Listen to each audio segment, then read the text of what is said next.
जय श्री महाकाल, ओम नमो नारायण। जैसे आपने मुझे पूछा है कि किन्नर अखाड़ा क्यों और कैसे और किस लिए आपने स्टार्ट किया है। मैं हिंदू और सनातनी होने के नाते मेरा भी उतना ही हक है उन मंदिरों पे, उन अखाड़ों पे जहाँ से बहती हुई धारा हमारी जो फटने से भी अलग नहीं होती है, उन पूरे नदियों में जहाँ से हमारी गंगा बहती है, नर्मदा बहती है, सरस्वती बहती है, कालिंदा बहती है। तो ऐसे कितनी सारे नाम हैं, हम उन माँओं की हम बता नहीं सकते। तो हमेशा सुना है कि संगम नगरी में जो स्नान होते हैं कुंभ में, वो किन्नर देवताओं के बिना अधूरे होते हैं। लेकिन कहीं ना कहीं पिछले 10 साल से जितने भी कुंभ हमारे देश में हो रहे हैं, उनमें किन्नर ज़्यादा से ज़्यादा होते हैं, क्योंकि किन्नर हमेशा उपदेवता में आते हैं और जहाँ उपदेवता नहीं है वहाँ का सब कुछ अधूरा है। और यही एक सोच लेके, यही एक हमारा थॉट था कि हम दिल्ली में एक मीटिंग में थे USAID के, और वहाँ पे ऐसे ही मन में आया कि हमें कुछ तो करना चाहिए। हमने बहुत काम कर लिया, HIV AIDS, TB malaria, human rights, कितने सारे ऐसे काम हैं जो हम पिछले 24-25 साल से कर रहे हैं। हमारे ओन NGOs भी हैं जो हम लोग हमारे कम्युनिटी के साथ काम करते हैं। लेकिन कहीं ना कहीं एक था कि हम इतना सब कुछ करने के बाद भी हम हमारे देवी देवताओं से, मंदिरों से, चर्च से, सब जगह से हम वंचित थे। लेकिन एक दिन ऐसा आया कि हमारी सोच अपने आप हमारे दिल में आई। मैं हूँ, डॉक्टर लक्ष्मी नारायण त्रिपाठी जी है, पुष्पा माई है जो जयपुर की महामंडलेश्वर है। तो ऐसे ही हमारी कुछ 4-5 लोगों ने हमने सोचा कि हम लोग ऐसे स्टार्ट करते हैं। लेकिन वो हमारे लिए नहीं, हमारा लाइफ तो गया, लेकिन आने वाले जो बच्चे हैं और जो किन्नर समाज में जाने के बाद, अपने माँ बाप को छोड़ने के बाद कैसे इनके हाल होते हैं, कैसे बेचारे अपना जीवन व्यतीत करते हैं, ये सोचते हुए हमने एक आइडिया हमारे दिमाग में आई और हमने एक हमारा विज़न रखा, एक गोल रखा कि हमें क्या करना चाहिए। तो हमने किन्नर अखाड़ा स्टार्ट किया 2013 में। बस सबके दिमाग में, पेट में कैसे भी तो हो रहा था कि कुछ तो करना है, कुछ तो करना है। और इस करते करते हमने उज्जैन पहली बार हम लोग पहुँचे, महाकाल के दर्शन किए। और महाकाल के दर्शन तो मतलब अद्भुत है, वहाँ उससे कोई नहीं बच सकता, क्योंकि वहाँ जाने से इंसान बदल जाता है। तो ये हमने सुना था, लेकिन जब हम गए तो जितना बदलाव, और आज हम जिस जगह पे हैं वो सिर्फ महाकाल की ही कृपा है और उनका ही ये हमारे लिए आशीर्वाद है। और वहाँ जाने के बाद उज्जैन में हमने मीटिंग्स की, एक दूसरे से बात किया कि क्या हम ऐसा कर सकते हैं। तो सबकी तरफ से आया कि हाँ, तुम्हें करना ही है। और करने के लिए हमें आम समाज की ज़रूरत नहीं लगेगी, हमारे समाज की ज़रूरत लगेगी। तो हमने किन्नर समाज के सभी स्टेट्स में जो लोग रहते हैं, महाराष्ट्र के, गुजरात हो गया, बिहार हो गया, ऐसे पूरे इंडिया के जितने स्टेट है सबको इनवाइट किया। और इनवाइट करने के बाद हमने एक डिस्कशन किया सबके साथ। तो हमारे इसमें जब पता चला ज़्यादा से ज़्यादा कि मुस्लिम किन्नर भी ज़्यादा है। किन्नर ज़्यादा होने से कोई हाँ कोई ना, और बहुत सारे लोगों ने हमसे छुपाया था कि हम मुस्लिम हैं। लेकिन एक टाइम ऐसा आ गया कि सबको खुलकर बोलना पड़ा कि हम मुस्लिम हैं, हम आपके साथ नहीं हैं। आप हिंदू जो बच्चे हैं वो हिंदू अपना करेंगे, लेकिन हम नहीं कर सकते। तो हमारे इसमें पंडित, मारवाड़ी, गुजराती, ऐसे सभी कास्ट के किन्नर समाज के लोग थे। लेकिन हम कभी जात पे और ये सब पे भरोसा नहीं करते, ना कभी हम देखते हैं, क्योंकि मेरी जैसी फीलिंग्स और मेरी जैसी भावना रखने वाला जो सामने वाला इंसान है, अगर मैं उसकी जात और उसका रक्त ब्लड पूछूं कि ये कौन से ख़ानदान से है, कौन सा गोत्र है, तो शायद मेरा और उनका मिलन कभी नहीं होगा। जात पात तो ये हमारे समाज ने बनाई है, हम तो सब एक है। तो ये सोच के जब हमने सबसे मीटिंग करने के बाद 2015 में हमारा लास्ट मीटिंग था 13 अक्टूबर को। उसके बाद 13 अक्टूबर के बाद कहीं ना कहीं लगा कि अब हम सब 25 से 30 लोग साथ में हैं और हम साथ के 60,000 बना सकते हैं। तो इस सोच पे हमने हमारे अखाड़े का रजिस्ट्रेशन किया और पहला रजिस्ट्रेशन उज्जैन में हुआ। और उसके बाद तो पूरे धर्म के ठेकेदारों ने, समाज के ठेकेदारों ने हम पर बॉम्ब और बिजलियाँ गिराना शुरू किया कि किन्नरों को क्या ज़रूरत है। हमेशा सबको लगता था जो गलियों में भीख मांगते हैं, जो गलियों में नाचते गाते हैं, उनको भगवान की जगह पे बैठना, क्योंकि ये मिसकंसेप्शन हमारी संस्कृति ने समाज में फैलाए हुए हैं। क्योंकि किसी को पता ही नहीं कि किन्नर का उपाधि कहाँ से है, किन्नर ब्रह्मा जी से आए या शिव जी के गण हैं, किसी को पता नहीं। चाहे रामायण सुना हो, महाभारत सुना हो, शिव पुराण सुना हो या किन्नर मानस जो रामायण है वो किसी ने सुना हो, सबको सब कुछ पता, ऐसी कोई बात नहीं। लेकिन कहीं ना कहीं एक पुरुष, जैसे मेरे पीछे आप देख रहे हैं शिव पार्वती शक्ति को आप देख रहे हैं, तो एक पुरुष अगर एक नारी के रूप में होता है तो कहीं ना कहीं सामने वाले को एक शर्मिंदगी पैदा होती है। वो समाज का एक रोल है। लेकिन देवी देवताओं में ये सब माना नहीं जाता है। चाहे आप मोहिनी को ले लो, चाहे आप ऐसी कितनी सारी अप्सराएं थी जो विष्णु जी और कृष्ण जी ने ऐसे कितने सारे अपने अवतार बनाए और लोगों को ललचाया।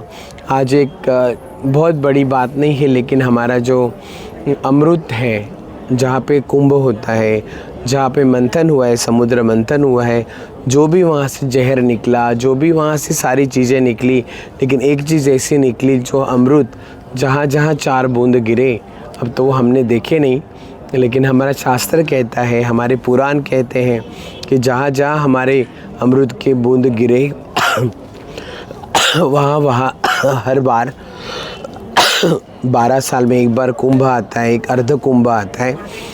तो हमने सिर्फ ये इमेजिन किया है, हमने देखा नहीं है कौन मोहिनी, कौन विष्णु जी कहाँ थे, किस तरह से उन्होंने अपने आप को एक महिला का रूप लेके उन्होंने सब राक्षसों को ललचाया या सात्विकों को किया। तो ये हमने देखा नहीं, हमने सिर्फ हमारे शास्त्रों में पढ़ा। लेकिन जो शास्त्रों में है वही हम मानते, क्योंकि हम सनातनी हैं। जब हमारा धर्म किसी को पता नहीं कि हिंदू क्या है, हिंदू कौन है, मुझे भी नहीं पता था। मैंने तो अभी अभी हिंदू राष्ट्र बनना है या अभी अभी मैंने सुनना शुरू किया है, क्योंकि मैं खुद ही, लोग मुझे बोलते हैं कि अरे ये ऐसे वाली बात है, हिंदू कौन कहाँ से आया, हिंदू कोई धर्म थोड़ी है। हम हिंदू राष्ट्र बनाएंगे फिर हमारा देश पूरा हिंदुत्ववादी होगा, तो हमारा ये धर्म नहीं है। तो हमेशा कहीं ना कहीं ये सारी जो बातें हैं हमेशा एक मिसकंसेप्शन की ओर ले जाती हैं और लोग उसके ऊपर ही चलते हैं, चाहे किन्नरों के बारे में हो। अच्छा, क्या जो अब ये आरंभ हुआ, क्या ऐसा पहले भी किसी काल में इसी तरह से धर्म के प्रति कि हमारे किन्नर उपस्थित थे, लोगों को संदेश देते थे, ज्ञान देते थे, धर्म के बारे में बताते थे, या ये पहली बार हुआ इतिहास में? अगर हमारे इतिहास में जाते हैं तो मुग़लों के टाइम किन्नरों की बहुत बड़ी भूमिका थी। जब राजाओं के राज थे तो किन्नरों की भूमिका बहुत बड़ी थी। मुग़लों ने तो ज़ोर ज़बरदस्ती से किन्नरों को इस्लामिक बनने के लिए मजबूर किया था। उसके बाद धीरे धीरे ब्रिटिश आए। ब्रिटिश आने के बाद कहीं ना कहीं ये सिलसिला थम गया, क्योंकि कोई धर्म चेंज नहीं होता था और किन्नर अपनी ही जगह पे थे, वो कभी बदले नहीं थे। किन्नर का काम था सिर्फ इस गांव से उस गांव जाना, उस शहर से इस शहर में आना। किन्नरों को, किन्नर तो वो ये शब्द हमारी संस्कृति और हमारे पुराणों से मिला है। पहले तो हिजड़ा बोला करते थे कि हिजड़ा, हिजड़े का मतलब वो ये उर्दू होता था कि ये मुग़ल के टाइम से आता था। तो कहीं ना कहीं ब्रिटिश आने के बाद बहुत कुछ चीज़ें बदलने लगी। बदलते बदलते ब्रिटिश भी चले गए और जब हम खुद हमारे राज पे, हमारे देश में राज करने लगे तो हमारा काया पलट ऐसे हुआ कि हम कहीं दिखे ही नहीं। हमेशा हमारे समाज ने, हमारी संस्कृति ने, हमारे धर्म क्षेत्रों ने हमें हमेशा एक गांव के किनारे पे रखा, जहाँ पे कोई मर भी गया तो देखने के लिए नहीं आता था।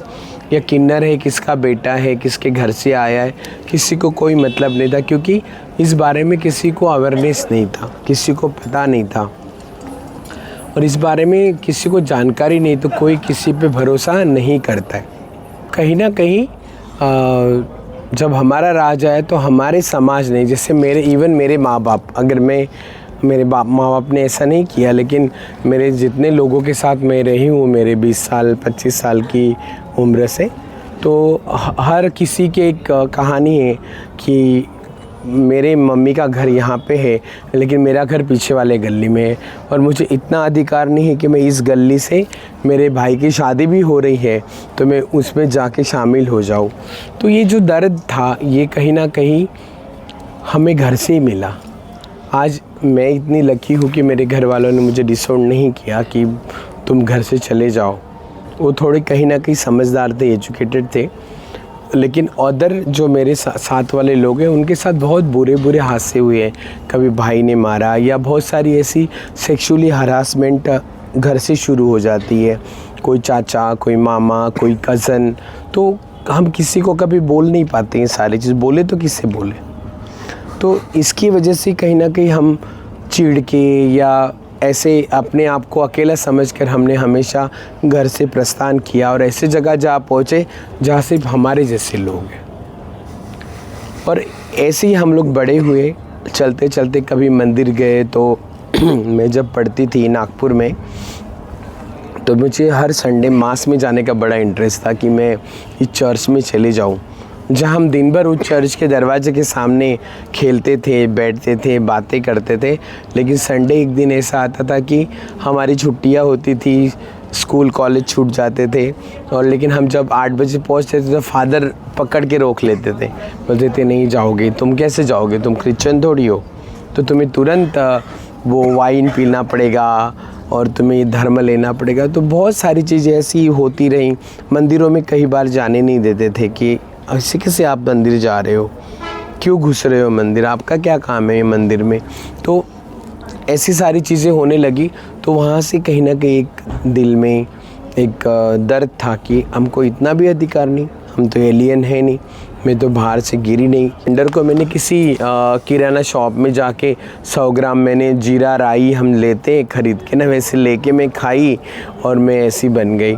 तो ये चीज़ हमेशा कहीं ना कहीं खलती थी।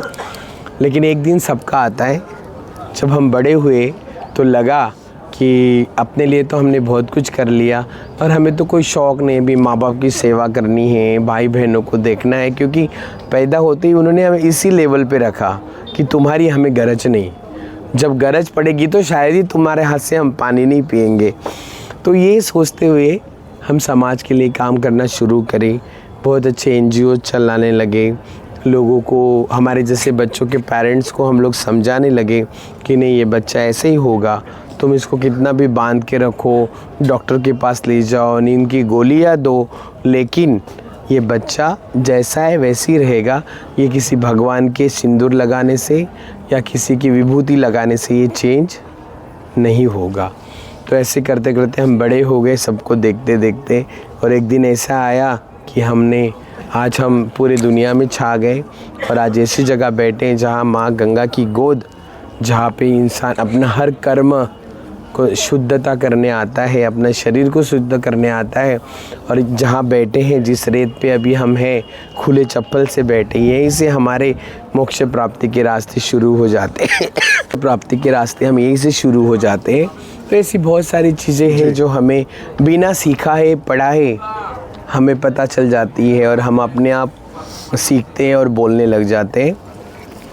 और आज हमने जो किन्नर अखाड़ा स्टार्ट किया है, ये सिर्फ हमारे लिए नहीं, क्योंकि हमारी जो जनरेशन अभी आना बंद नहीं होगी, ये एक बार किन्नर बन गए तो दोबारा कोई किन्नर जन्म नहीं लेंगे।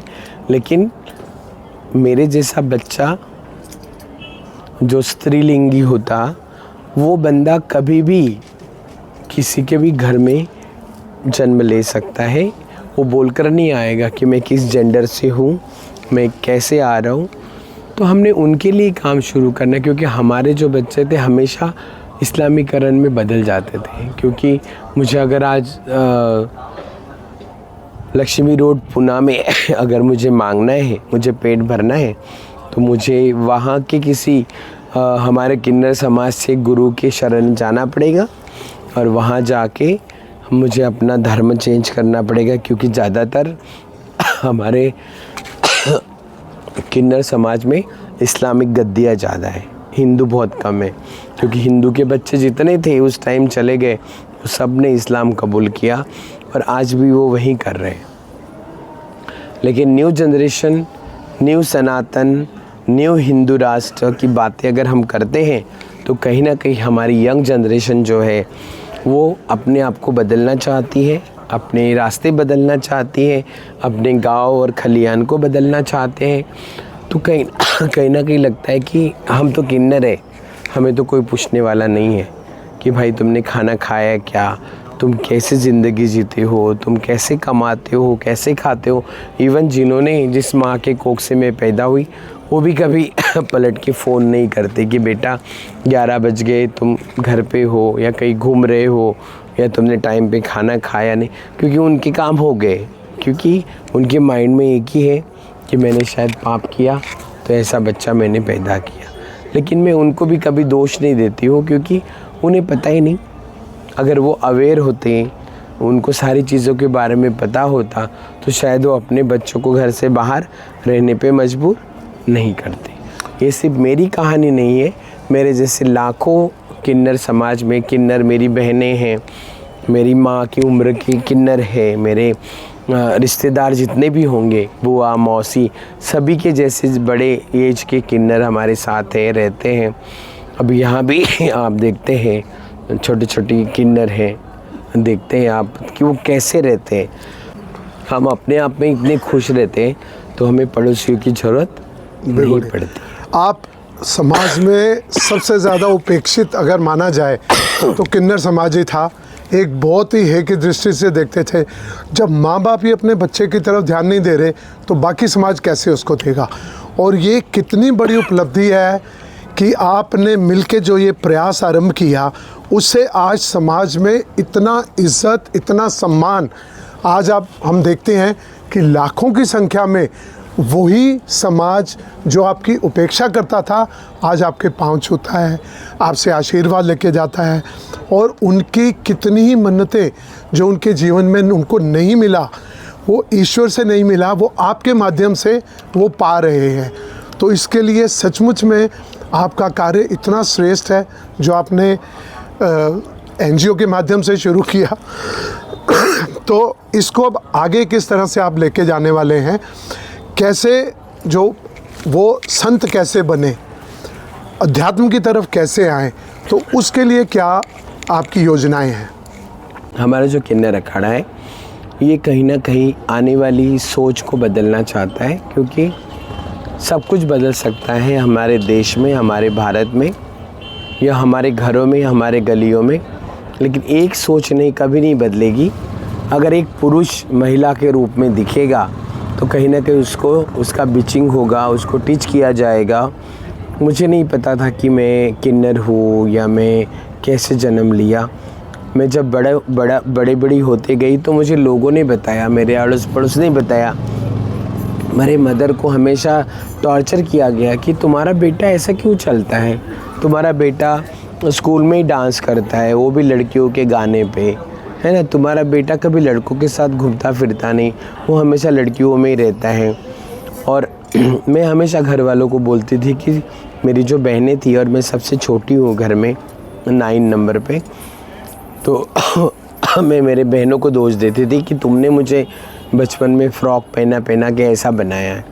लेकिन ये मुझे भी पता नहीं था। जब मैं एक छोटे से तालाब में रहती थी, एक गांव में रहती थी, और वो हमेशा होता है ना कि छोटे तालाब वाला जो मेंढक होता है बहुत ज़ोर ज़ोर से चिल्लाता है, क्योंकि उसको पता है यहाँ का राजा मैं हूँ। तो शायद मैं भी उस गांव में रहती थी तो मैं इतना फील करती थी कि मैं हूँ श्रीदेवी, या मैं हूँ उस टाइम की रेखा, या मेरी फेवरेट एक्ट्रेस थी। तो मुझे ऐसे लगता था कि मैं घर में कोई नहीं होता था तो मैं फ़्रॉक पहनना, खुद होके लिपस्टिक लगाना। मुझे तब ये भी नहीं पता रहता था कि मेरी सिस्टर कौन सा शैम्पू लगाते हैं, तो मैं तो वो मतलब मॉइस्चराइज़र लगा के पूरा ऐसे लगा लेती थी और घर से भाग जाती थी। और जब भी मेरे हाथों में पानी वगैरह लगता था तो वो जो शैम्पू होते थे वो हमेशा उसमें वो आता था, झाग आता था, तो ये क्या हो रहा है। तो मतलब इतनी मेरी में वो एक्टिविटी थी। एक बार मेरी बहन ने मुझे स्पेशली साड़ी, तो तुझे किसने सिखाया साड़ी पहनना? मतलब सिखाने की क्या ज़रूरत है, वो तो अपने आप ही आती है साड़ी पहनना, लेकिन उसके बाद मैंने कभी साड़ी वेयरिंग नहीं की।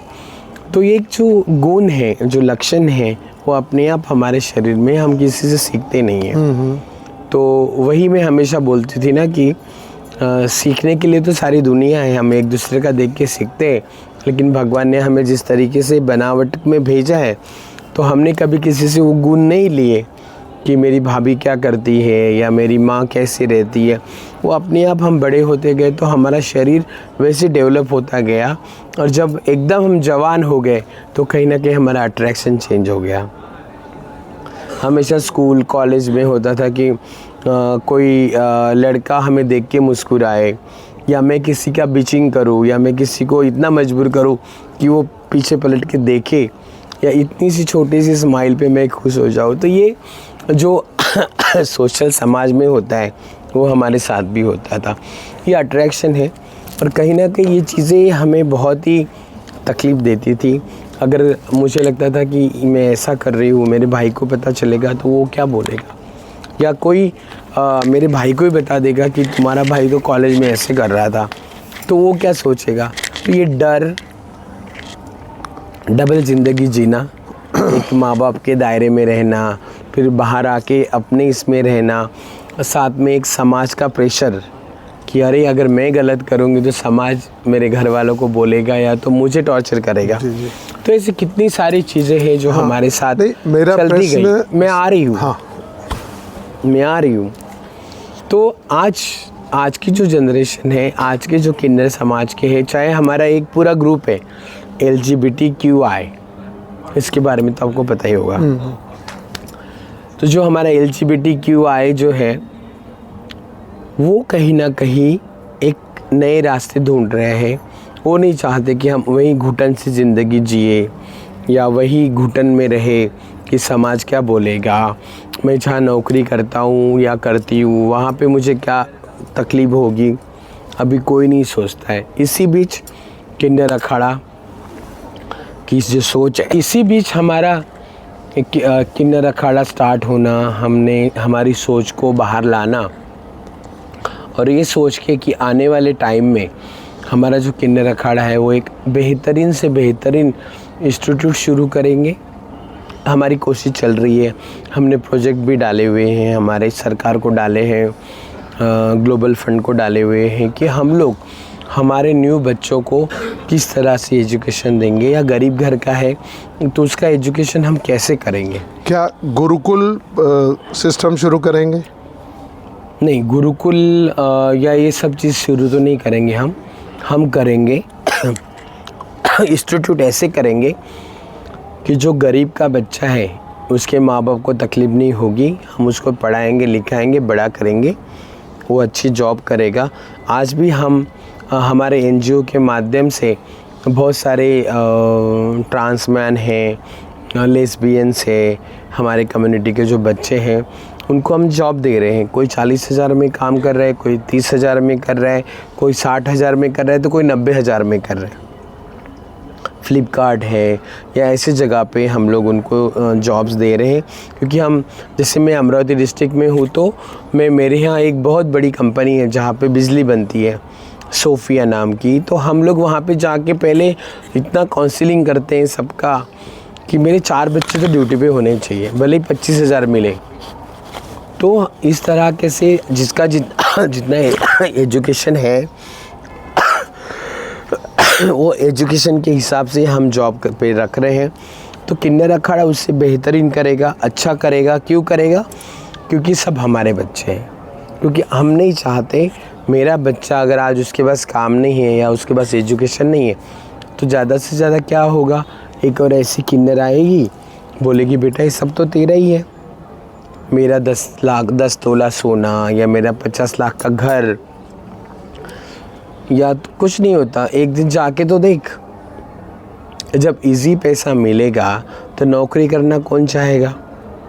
आज ट्रेन में बच्चे जाते हैं, बहुत सारे नशा करते हैं, बाद में किसी का हाथ टूट गया, किसी का पैर टूट जाता है, करता कौन? घर वाले ही करते हैं वापस। तो हमारे यहाँ ये जो सिस्टम है हम सब धीरे धीरे बंद कर रहे हैं, और हम लोग नए बच्चों को नया एजुकेशन, जिसको जो लेना है, नए जॉब्स ऑफ़र करते हैं। और अभी तो किन्नर अखाड़े का शुरुआत होने का है, लेकिन हम लोग हमारे लोकल लेवल पे हम सारे काम करते हैं। लेकिन किन्नर अखाड़े का एक स्पेसिफिक मुद्दा है हमारी जनरेशन के लिए, सनातन रामायण पाठ उनको पढ़ना ज़रूरी है, क्योंकि यूपी में देखा जाता है कि हर घर में रामायण पढ़ा जाता है। महाराष्ट्र या फिर अदर स्टेट में कोई भी घर में बच्चा रामायण नहीं पढ़ता है। तो इस तरीके से हम लोग हमारे बच्चों को एजुकेट करेंगे, फॉरेन फंडिंग लाएंगे। अखाड़े के आश्रम बनना शुरू हो गए, 3 ही आश्रम बने हैं अभी हमारे किन्नर अखाड़े के। लेकिन जहाँ जिसकी ज़रूरत है वहाँ उसको रहने के लिए सारी सुविधा होगी। जैसे अभी हम लोग गरिमा गृह चलाते हैं, तो गरिमा गृह में ऐसा होता है कि जैसे जो बच्चे जिनके पास जॉब नहीं है, जो जॉब ढूंढने आ रहे हैं, जिनका एजुकेशन कम है, उनको हम लोग हमारे पास रखते हैं। दिन भर जॉब करने वाला जॉब करता है, जिसको जॉब ढूंढना है वो जॉब ढूंढता है, जिसको नौकरी करना है वो नौकरी करेगा, जाके कभी बीपीओ में काम करेगा, रात को आके हमारे पास सोएगा, खाना खाएगा, रहेगा, दूसरे दिन सुबह उठ के 10 बजे जाएगा। तो उनको बाहर किराया ना दे, किसी के घर में ना रहे, क्योंकि हमारे जैसे लोग अगर किराए का घर लेने जाते हैं तो 4 गुना किराया बढ़ा के बताते हैं। शर्म भी है और किराए से देना भी है, तो फिर हम इतने में क्यों देंगे, 2000 में हम 15,000 बोलेंगे। तो ये लोग, इनको तो मजबूरी है, इनको तो रहना ही रहना है। तो ऐसे हमारे साथ समाज के लोग करते हैं। तो हमने गरिमा गृह स्टार्ट किए हैं, जहाँ पे 10-10, 20-20 बच्चे हमारे एक साथ रहते हैं। खाना पीना हम सरकार की तरफ से ला के देते हैं, बाकी वो अपना लेवल पे अपना करते हैं। तो इसी तरीके से हम हमारी कुछ सुविधाएं हैं जो हमारी आने वाली जनरेशन के लिए शुरू कर रहे हैं। और धीरे धीरे हमारा देश डेवलप होगा, सरकार डेवलप होगी, तो बहुत सारी ऐसी जो चीज़ें हैं वो हमें मिलती रहेंगी और यही किन्नर अखाड़ा काम करेगा। हम एक छोटी सी ये बात, स्पिरिचुअलिटी का ज्ञान उनको कैसे देंगे बच्चों को? स्पिरिचुअलिटी के लिए जैसे बनारस है, जैसे हम 6 महीना बनारस रहे हैं। जब हमने अखाड़ा स्टार्ट किया था तो बहुत सारे बड़े बड़े शंकराचार्य थे कि आप एजुकेशन कहाँ से लेंगे, तो हम आपके लिए इतने इतने दिन का एजुकेशन रखते हैं।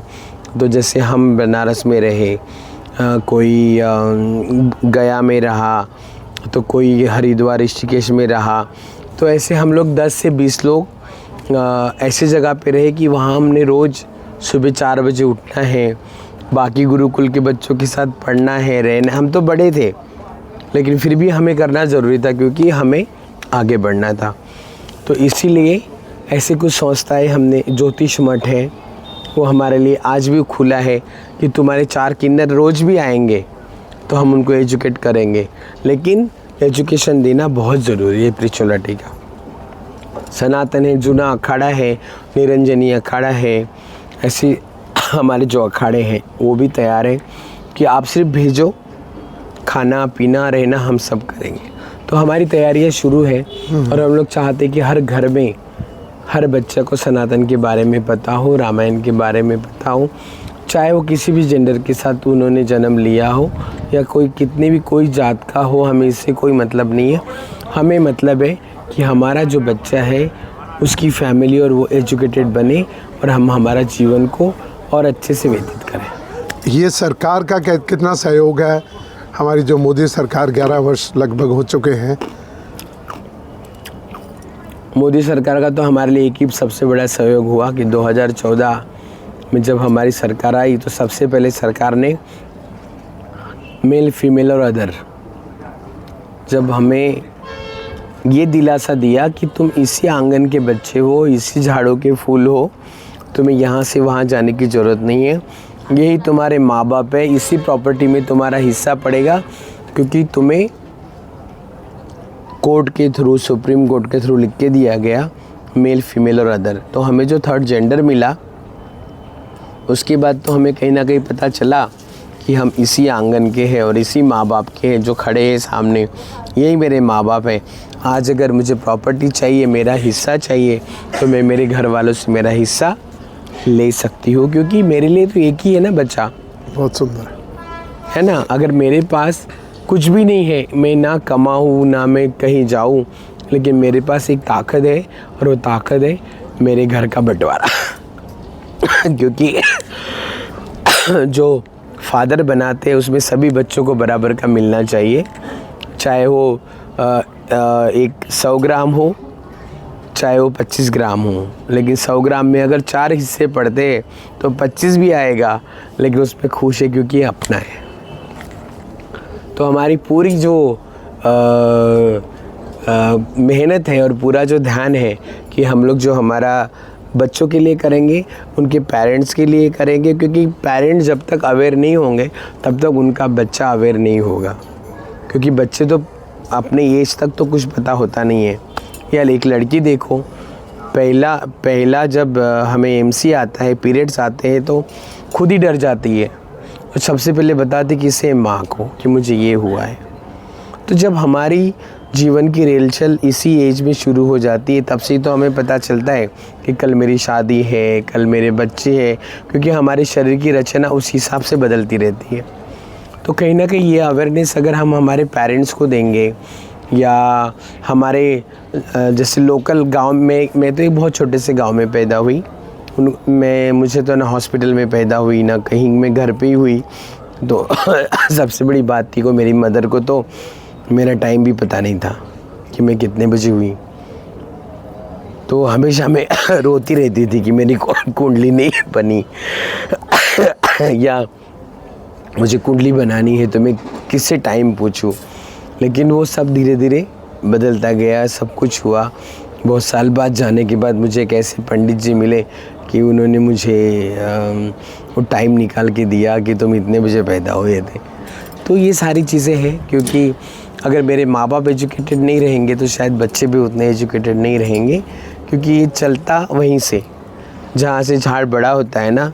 तो अगर झाड़ की जो क्या बोलते हैं ज़मीन में होती है जड़ें, अगर जड़ें मजबूत ना हो, जड़ें अगर समझदार ना हो, तो झाड़ तो ऐसे बढ़ते रहेगा, उसको पानी मिलेगा, छाँव में लोग बैठेंगे, लेकिन झाड़ का बढ़ना इतना ज़रूरी नहीं है जितना वो एजुकेटेड होना ज़रूरी है। बिल्कुल ठीक बात है, और इसी से ही हम समाज के लिए भी कुछ कर पाएंगे। ज़रूर ज़रूर। और ये बदलाव आया है पिछले कुछ समय में, और मेरे लिए सचमुच में ये खुशी की इतनी बात है कि जिसको हे दृष्टि से देखा जाता था, लोग डरते थे उनके पास जाते हुए, बात करते हुए, क्या ही आगे कहीं हमें कुछ श्राप ना दे दें, आज वो पूजनीय हो गए हैं। ये समाज के लिए बहुत ही अच्छी बात है। कभी भी किसी की बद्दुआ नहीं लगती है, और कोई किसी को श्राप क्यों दे।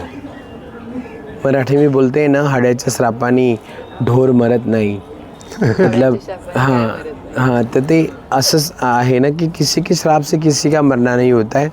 अगर मैं तुम्हारे दरवाजे आती हूँ, जोर ज़बरदस्ती से तुम्हें हज़ारों रुपए मांगती भी हूँ, तो तुम्हारा हक नहीं है, मेरा हक नहीं है तुम पे कि तुम मुझे दो। कर्जा थोड़ी है मेरा तुम्हारे ऊपर, खुशी से तुम्हें जो देना है दो। लेकिन हमारे कम्युनिटी में ऐसा नहीं होता है, ज़्यादा ही चाहिए। लेकिन अभी कहीं ना कहीं जब से किन्नर अखाड़ा खुला है तो तुरंत लोगों के फ़ोन आते, देखो घर में इतना पैसा नहीं है, ये बीमार है, वो बीमार है, घर में सिर्फ लेडीज़ है, ये लोग आके आतंक कर रहे। तो मतलब कहीं ना कहीं ऐसे जगह पे ऐसी चीज़ें लग गई कि इस कॉलोनी में 1100 रुपये के ऊपर नहीं देगा कोई, है ना, तो वहाँ इतना ही मिलेगा। नहीं तो 10 मीटर पे 100 मीटर में पुलिस थाना होता है, वहाँ जाके रिपोर्ट लिखा दो। तो हमारे बदलाव तो सब में आना चाहिए। जब समाज बदल रहा है तो मुझे भी बदलना ज़रूरी है। अगर मैं 2 कदम आगे डालूंगी तो समाज मेरी तरफ 3 तो बढ़ाएगा, 3 नहीं बढ़ाएगा तो 1.5 बढ़ाएगा।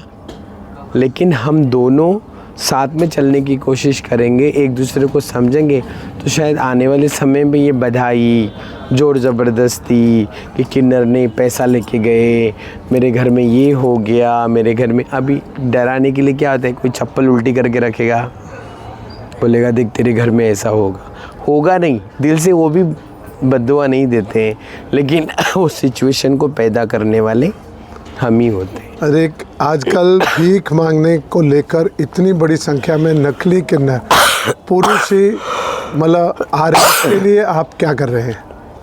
लेकिन जब हमारे जो किन्नर कभी बाय चांस ट्रेनों से गुजरते हैं या सिग्नल पे देखते हैं तो उनको पकड़ के बहुत मारते हैं।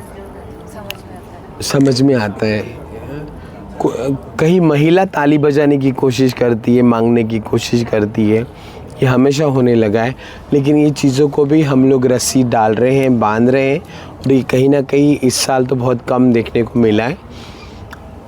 और जिसकी बात हम करते हैं ना कि अच्छे मर्द साड़ी पहन के ट्रेनों में चढ़ते हैं, वो मर्द नहीं होते हैं। अगर मैं इसका बाइब्रिकेशन दूँ तो शायद ही वो थोड़ा ऑड सा लगेगा। इसको एक अच्छी भाषा में गुड एज यू गे बोलते हैं, जिसको MSM बोलते हैं, मैन सेक्स विथ मैन। या गांव की भाषा में जाओ तो और गलत शब्दों से उनका प्रचार होता है। ठीक बात है। तो ऐसे कुछ लोग होते हैं, लेकिन धीरे धीरे फिर वो कन्वर्ट हो जाते हैं। क्या होता है ना कि आजकल हॉस्पिटल्स, सर्जरीज इतनी इजी हो गई है कि जाके लोग सेक्स चेंज करा लेते हैं। पैसा उसीलिए पैसा कमाते हैं कि मैं 4 महीने अगर इतने पैसे कमा लूँ तो मुझे ऐसा हो जाना पड़ेगा, तो उसके लिए तो मुझे घर वाले तो कोई पैसा देंगे नहीं। और एक बार मैंने ऐसा कर लिया तो घर वाले भी मुझे कुछ बोल नहीं सकते, क्योंकि बाद में उसको घर में आना है तो घर भी चलाना है।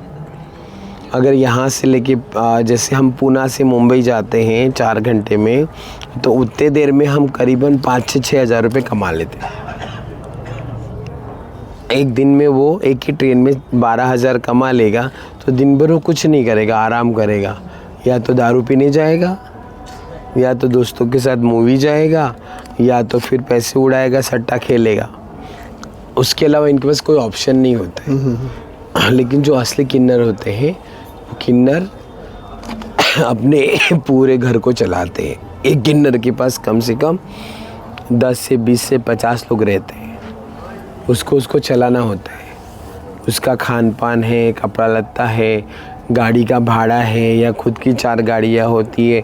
कभी अगर मैं पुणे आ गई है ना, तो मैं तुम्हें बुधवार पेट ले जाऊंगी, अपना दगड़ू शेठ मंदिर है ना, आप सबको तो पता ही होता है, वहाँ मैं ले जाऊंगी। उधर बहुत प्यार करते हैं लोग, मुझे सब जानते हैं।